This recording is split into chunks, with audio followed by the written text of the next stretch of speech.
लोहड़ी का संबंध सुंदरी नामक एक कन्या तथा दुल्ला भट्टी नामक एक योद्धा से जोड़ा जाता है।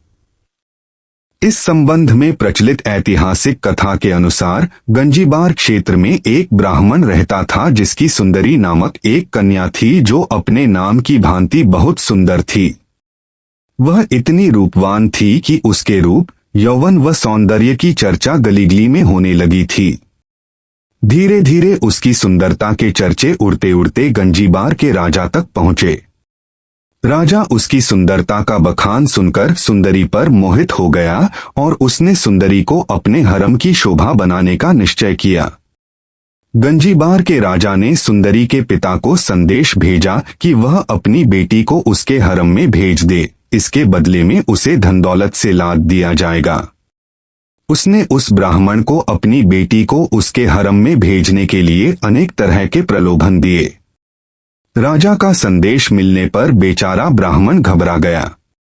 वह अपनी लाडली बेटी को उसके हरम में नहीं भेजना चाहता था।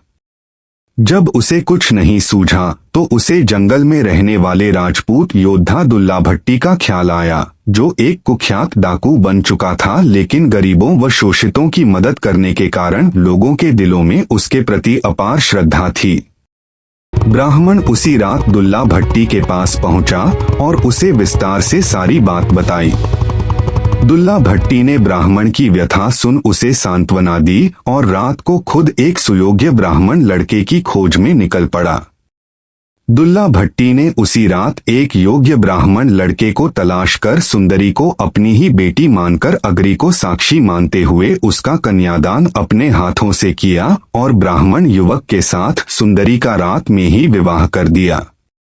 उस समय दुल्ला भट्टी के पास बेटी सुंदरी को देने के लिए कुछ भी न था।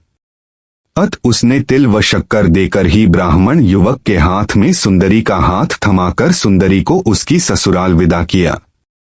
गंजीबार के राजा को इस बात की सूचना मिली तो वह आगबबूला हो उठा। उसने उसी समय अपनी सेना को गंजीबार इलाके पर हमला करने तथा दुल्ला भट्टी का खात्मा करने का आदेश दिया। राजा का आदेश मिलते ही सेना दुल्ला भट्टी के ठिकाने की ओर बढ़ी, लेकिन दुल्ला भट्टी और उसके साथियों ने अपनी पूरी ताकत लगाकर राजा की सेना को बुरी तरह धूल चटा दी। गंजीबार के लोगों ने गीत गाकर और भांगड़ा डालकर खुशी मनाई।